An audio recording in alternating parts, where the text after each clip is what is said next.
Mr. Sessions?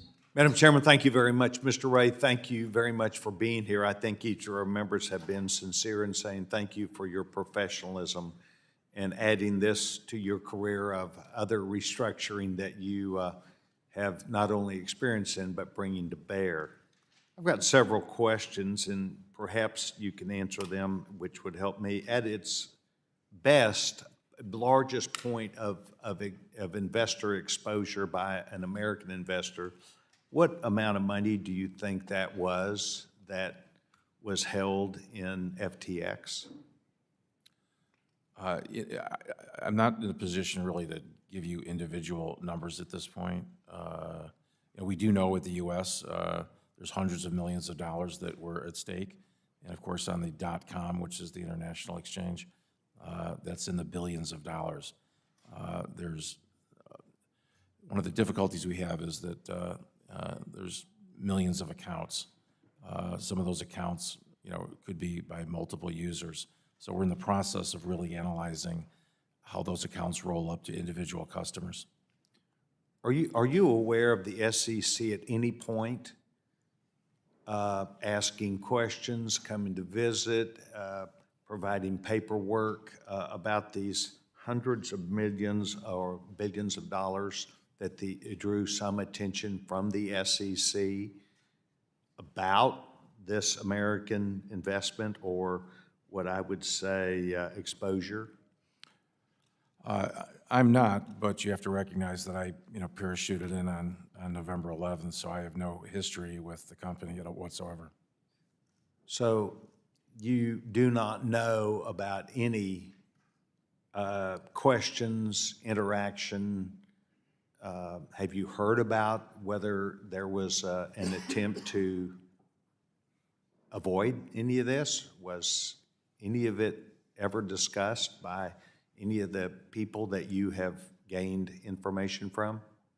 I'm not privy to anything on a pre-petition basis. Thank you. Do you have an idea about the value of assets that was lent to FTX, by FTX or Alameda to Mr.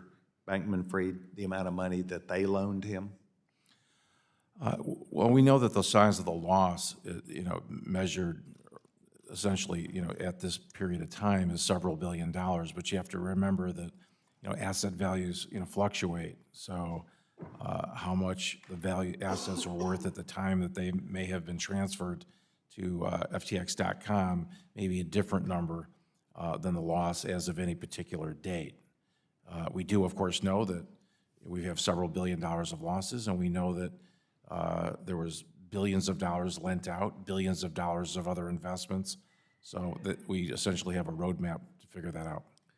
The roadmap that you're speaking about, in your past, I don't claim you necessarily know it now, were IRS forms that were filled out by the company, were they properly filled out? Have you looked at those to see that they were complying with the IRS law? We are looking into that very thing. We've hired Ernst & Young. They are taking a comprehensive review. They're going backwards and starting with the earlier years. We're reviewing the return that was filed in 2020,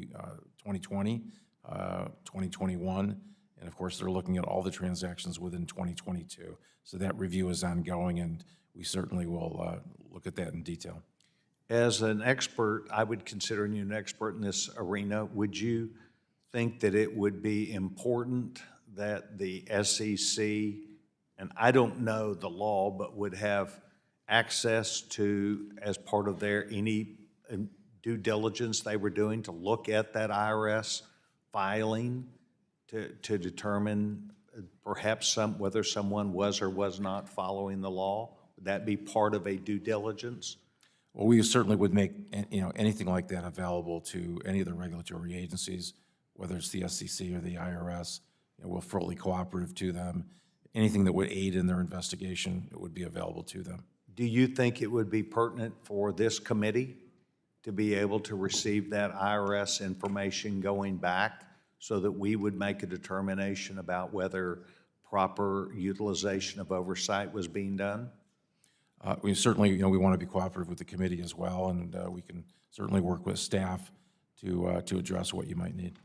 Thank you very much. Thank you, Chairman.